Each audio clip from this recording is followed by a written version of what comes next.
राधे राधे दोस्तों। ईश्वर आप सभी की सभी मनोकामनाओं को पूर्ण करे और आप सभी को स्वस्थ और खुश रखे। चलिए कहानी शुरू करते हैं। हमारी आज की कहानी का शीर्षक है धोखा। सुबह से ही घर में मिलने वालों का तांता लगा हुआ था। फ़ोन की घंटी लगातार बज रही थी। लैंडलाइन नंबर और मोबाइल अटेंड करने के लिए भी एक चपरासी को काम पर लगाया गया था। वही फ़ोन पर सबको जवाब दे रहा था कि साहब अभी बिज़ी हैं, जैसे ही फ्री होते हैं उनसे बात करा दी जाएगी। फिर वह सबके नाम और नंबर नोट करता जा रहा था। कोई बहुत जिद करता कि बात करनी ही है तो वह साहब की ओर देखता तो वह इशारे से मना कर देते। आखिर वे इतने लोगों से घिरे थे कि उनके लिए उनके बीच से आकर बात करना बेहद मुश्किल था। लोग उन्हें इस तरह घेरे बैठे और खड़े थे मानो वे किसी जंग की तैयारी में जुटे हों। सांत्वना को संवेदनशीलता के वाक्यों में पिरोकर हर कोई इस तरह उनके सामने अपनी बात रखने को उत्सुक था मानो वे ही उनके सबसे बड़े हितैषी हों। बहुत दुख हुआ सुनकर, बहुत बुरा हुआ इनके साथ। सर, आपको तो हम बरसों से जानते हैं, आप ऐसे हैं ही नहीं। आप जैसा ईमानदार और सज्जन पुरुष ऐसी नीच हरकत कर ही नहीं सकता है। फंसाया है उसने आपको। और नहीं तो क्या अभिषेक, राजीव सर को कौन नहीं जानता। ऐसे डिपार्टमेंट में होने के बावजूद जहां बिना रिश्वत लिए एक कागज तक आगे नहीं सरकता, इन्होंने कभी रिश्वत नहीं ली। भ्रष्टाचार से कोसों दूर हैं और ऐसी गिरी हुई हरकत तो ये कर ही नहीं सकते। सर, आप चिंता न करें, हम आप पर कोई आंच नहीं आने देंगे। एमसीडी इतना बड़ा महकमा है, कोई न कोई विवाद या आक्षेप तो यहाँ लगता ही रहता है। आप इस बात को दिल पर मत लीजिएगा सर। अनीता को कौन नहीं जानता कि वह किस टाइप की महिला है। कुछ लोगों ने चुटकी ली। भीड़ बढ़ने के साथ साथ लोगों की सहानुभूति धीरे धीरे फुसफुसाहटों में तब्दील होने लगी थी। सहानुभूति व साथ देने का दावा करने वालों के चेहरे पर बिखरी अलग ही तरह की खुशी भी दिखाई दे रही थी। कुटिलता उनकी आंखों से साफ झलक रही थी, मानो कह रही हो, बहुत बोलता था हमें कि हम रिश्वत लेते हैं, तू तो उससे भी बड़े इल्जाम में फंस गया। सस्पेंड होने के बाद क्या इज्जत रह जाती है। उस पर केस चलेगा वह अलग, फिर अगर दोषी साबित हो गया तो बेचारा गया काम से, न घर का रहेगा न बाहर का। राजीव जी की पत्नी महिमा सुबह से अपने कमरे के बाहर नहीं निकली थी। जब से उन्हें अपने पति के सस्पेंड होने और उन पर लगे इल्जाम के बारे में पता चला था, उनका रो रो कर बुरा हाल था। राजीव ऐसा कैसे कर सकते हैं, उन्हें विश्वास तो नहीं हो रहा था, पर जो सच सबके सामने था उसे नज़रअंदाज करना भी उनके लिए मुश्किल था। एमसीडी में इतने बड़े अफसर, उनके पति राजीव, ऐसी नीच हरकत कर सकते हैं, यह सोचकर ही वह कांप जाती। दोपहर तक घर पर आए लोग धीरे धीरे राजीव जी से हाथ मिलाकर खिसक लिए। संडे का दिन था, इसीलिए सब घर पर मिलने चले आए थे, वरना बेकार ही लीव लेनी पड़ती या न आ पाने का बहाना बनाना पड़ता। बहुत से लोग मन ही मन इस बात से खुश थे। उनके विरोधी जो सदा उनकी ईमानदारी से जलते थे, वे भी उनका साथ देने का वादा कर वहां से खिसक लिए। थके, परेशान और बेइज्जती के एहसास से घिरे राजीव पर तो जैसे विपदा ही आ गई थी। उनकी बरसों की मेहनत इस तरह पानी में बह जाएगी। शर्म से उनका सिर झुका जा रहा था। बिना कोई गलती किए इतना बड़ा अपमान सहना, फिर घर परिवार, दोस्त, नाते रिश्तेदारों के सवालों के जवाब देने। वे लड़खड़ाते कदमों से बेडरूम में आ गए। उन्हें देखते ही महिमा, जिनके मायके वाले उन्हें वहां मोर्चा संभाले बैठाए थे, कमरे से बाहर जाने लगीं तो राजीव ने उनका हाथ पकड़ लिया। मैं महिमा से अकेले में बात करना चाहता हूँ, आपसे विनती है, आप थोड़े समय के लिए बाहर चले जाएं। राजीव ने बहुत ही नम्रता से अपने ससुराल वालों से कहा। मुझे आपसे कोई बात नहीं करनी है, महिमा ने उनका हाथ झटकते हुए कहा। अब भी कुछ बाकी बचा है कहने सुनने को, मुझे कहीं मुंह दिखाने लायक नहीं छोड़ा। अरे बच्चों का ही ख्याल कर लेते। 45 साल की उम्र में 2 बच्चों के बाप होकर ऐसी हरकत करते हुए आपको शर्म नहीं आई। महिमा की आंखों से फिर आंसू बहने लगे। देखो, तुम खुद इतनी पढ़ी लिखी हो, जॉब करती हो और फिर दांव पेच को समझ भी नहीं पा रही हो। अरे मुझे फंसाया गया है। औरतों के लिए बने कानून का फायदा उठा रही है वह औरत। औरत किस तरह से आज मर्दों को झूठे आरोपों में फंसा रही है, यह बात तुम अच्छे से जानती हो। उनकी बात न मानो तो इल्जाम लगाने में पीछे नहीं हटती। फिर तुम तो मुझे अच्छी तरह से जानती हो, क्या मैं ऐसा कर सकता हूँ? तुमसे कितना प्यार करता हूँ, यह बताने की क्या अब भी ज़रूरत है? तुम मुझे समझोगी कम से कम मैं तुमसे तो इस बात की उम्मीद करता था। यह सब होने के बाद क्या और क्यों समझूं मैं? तुम ही बताओ, क्यों करेगी कोई औरत ऐसा? आखिर उसकी बदनामी भी तो होगी, वह भी शादीशुदा है। तुम पर बेवजह इतना बड़ा इल्ज़ाम क्यों लगाएगी? अगर गलत साबित हुई तो उसे नौकरी से हाथ धोना पड़ सकता है, या वह सस्पेंड भी हो सकती है। यही नहीं, उसका खुद का घर भी टूट सकता है। मुझे बेवकूफ़ बनाने की कोशिश मत करो तुम। पता नहीं अब क्या होगा, पर तुम्हारे साथ रहने का तो अब सवाल ही नहीं है। मैं बच्चों को लेकर आज ही मायके चली जाऊंगी। मेरे बरसों के विश्वास को तुमने कितनी आसानी से चकनाचूर कर दिया राजीव। महिमा गुस्से से फुफकारी। बच्चों जैसी बातें मत करो। जो गलती मैंने की ही नहीं है उसकी सजा मैं नहीं भुगतूंगा। इन्वेस्टिगेशन होगी तो सब सच सामने आ ही जाएगा। कब से तुम्हें समझाने की कोशिश कर रहा हूँ कि मेरी मातहत अनीता बहुत ही कामचोर किस्म की महिला है, इसीलिए उनकी प्रमोशन नहीं होती। मेरे नाम से लोगों से रिश्वत लेती है। तुम्हें पता ही है एमसीडी ऐसा विभाग है जो सबसे भ्रष्ट माना जाता है। एक से एक निकम्मे लोग भी पैसे वाले बनकर घूम रहे हैं। मैंने कभी रिश्वत नहीं ली या किसी के दबाव में आकर किसी की फाइल पास नहीं की, इसीलिए मेरे न जाने कितने विरोधी बन गए हैं। बहुत दिनों से अनीता मुझे तरह तरह से परेशान कर रही थी। जब मैंने उनसे कहा कि जो काम आपके अंतर्गत आता है उसे पहले बखूबी संभाल लेना सीख लें, फिर प्रमोशन की बात सोचेंगे, तो उन्होंने मुझे धमकी दी कि वो मुझे देख लेंगी। गुरुवार की शाम को वो मेरे कैबिन में आई और फिर प्रमोशन करने की बात की। जब मैंने मना किया तो उन्होंने अपना ब्लाउज फाड़ डाला और चिल्लाने लगी कि मैंने उनके साथ ज़बरदस्ती करने की कोशिश की, मैं उन्हें मोलेस्ट कर रहा हूँ। झूठे आंसू बहाकर उन्होंने लोगों को इकट्ठा कर लिया, तमाशा बना दिया मेरा। हमारा समाज ऐसा ही है कि पुरुष को ही हर गलती का जिम्मेदार माना जाता है। बस सच यही है। इन्वेस्टिगेशन होने दो, सब पता चल जाएगा कि मैं निर्दोष हूँ। राजीव जी बोलते बोलते कांप रहे थे।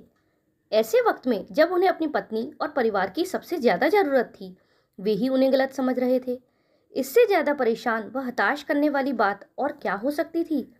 विश्वास की जड़ें अगर तेज हवाओं का सामना न कर पाएं और उखड़ जाएं, तो रिश्ते कितने खोखले लगने लगते हैं। कहाँ कमी रह गई उनसे?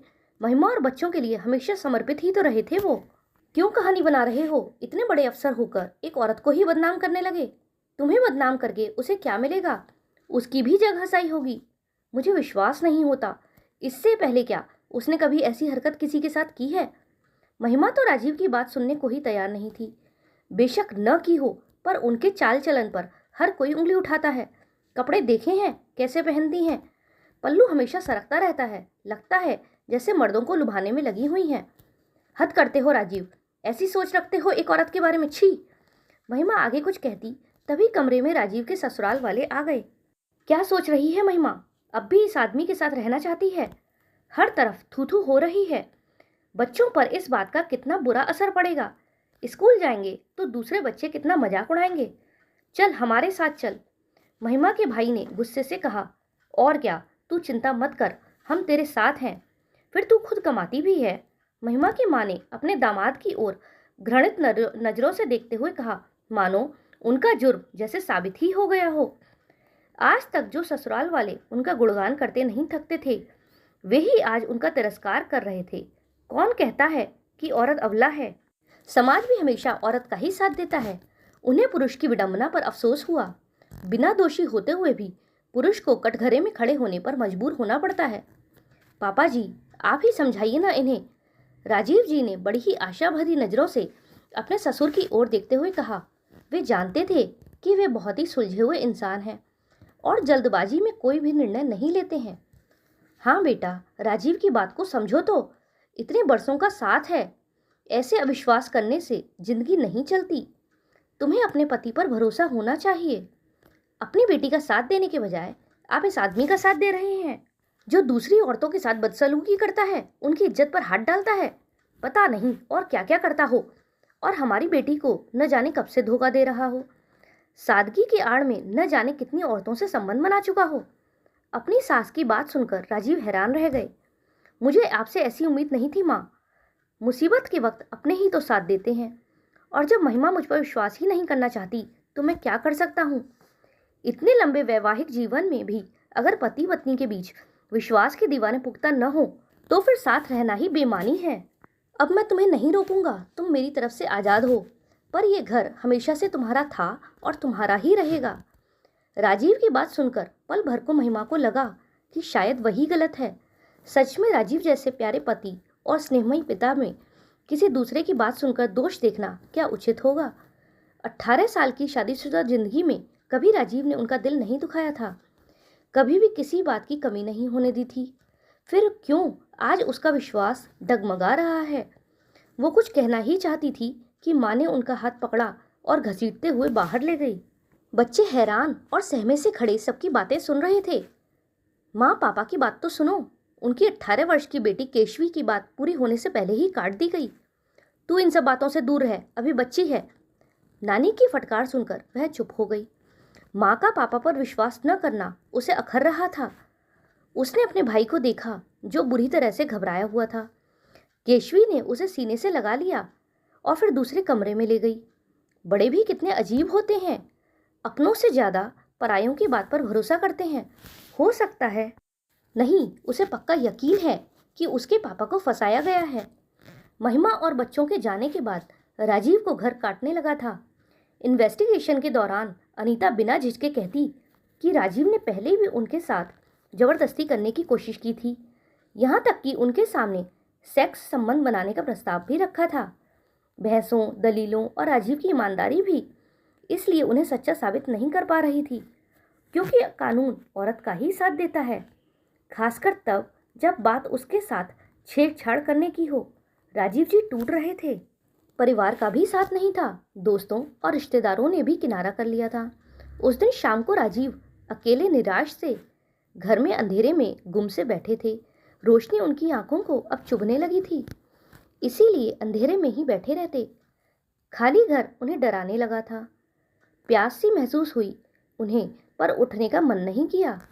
आदतन वे महिमा को आवाज़ लगाने ही लगे थे कि रुक गए। फिर अचानक अपने सामने महिमा को खड़ा देखकर चौंक गए। लाइट जलाते हुए वो बोली, मुझे माफ़ कर दीजिए राजीव, आप पर विश्वास न करके मैंने खुद को धोखा दिया है, पर अब मुझे सच पता चल चुका है। ऐसा कहकर वह राजीव से लिपट गई। ग्लानि उनके चेहरे से साफ झलक रही थी। जिस पति पर वो आज तक अभिमान करती आई थी, उन पर शक करने का दुख उनकी आंखों से बह रहा था। पर अभी तो इन्वेस्टिगेशन पूरी भी नहीं हुई है। फिर राजीव हैरान थे, पर महिमा को देखकर उन्हें लगा था मानो आसमान पर बादलों का जो झुंड इतने दिनों से मंडरा रहा था और हर ओर कालिमा बिखेर रहा था, वह यकायक हट गया है। रोशनी अब उनकी आंखों को चुभ नहीं रही थी। अनीता के पति मुझसे मिलने आए थे। उन्होंने ही मुझे बताया कि अनीता के खिलाफ वह सार्वजनिक रूप से या इन्वेस्टिगेशन अफसर को तो कुछ भी बयान नहीं कर सकते, क्योंकि इससे उनका घर टूट जाएगा और चूंकि वे बीमार रहते हैं, इसीलिए पूरी तरह से पत्नी पर ही निर्भर हैं। लेकिन वे माफ़ी मांग रहे थे कि उनकी पत्नी की वजह से हमें एक दूसरे से अलग होना पड़ा और आपको इतनी बदनामी सहनी पड़ी। वे बोले कि अनीता बहुत महत्वाकांक्षी है और जानती है कि मैं लाचार हूँ, इसीलिए वह किसी भी हद तक जा सकती है। उसे पैसे की भूख है, वह बिना मेहनत के तरक्की की सीढ़ी चढ़ना चाहती है। वह राजीव जी से इस बात से नाराज़ थी कि वे उसकी प्रमोशन नहीं करते थे और साथ ही उसके रिश्वत लेने के लिए भी उसके खिलाफ रहते थे। राजीव सर ने शायद उसे वार्निंग भी दी थी कि वे उसके खिलाफ एक्शन लेंगे, इसीलिए उसने यह सब खेल खेला। मैं उसकी तरफ से आपसे माफ़ी मांगता हूँ और रिक्वेस्ट करता हूँ कि आप राजीव सर के पास वापस लौट जाएं। अब महिमा बोली, मुझे भी माफ़ कर दीजिए राजीव, हम साथ मिलकर इस मुसीबत से बाहर निकलने का रास्ता ढूंढ लेंगे। मैं यकीन दिलाती हूँ कि अब कभी भी अपने बीच की विश्वास की जड़ों को उखड़ने नहीं दूंगी। आज राजीव अपने आप को बहुत हल्का महसूस कर रहे थे। भले ही इन्वेस्टिगेशन अभी पूरी नहीं हुई थी और वह समाज की नज़रों में निर्दोष साबित नहीं हुए थे, लेकिन पत्नी का साथ मिलने पर अब उन्हें पूरा विश्वास हो गया था कि अब वह बेगुनाह साबित हो ही जाएंगे। दोस्तों, आपको क्या लगता है कि राजीव की पत्नी ने उनका साथ देकर सही किया या गलत? कमेंट में ज़रूर बताइएगा। और अगर आपको कहानी पसंद आई हो तो वीडियो को लाइक करें और चैनल पर नए हों तो चैनल को सब्सक्राइब करें। हमारे साथ अंत तक बने रहने के लिए धन्यवाद। जय श्री राधे।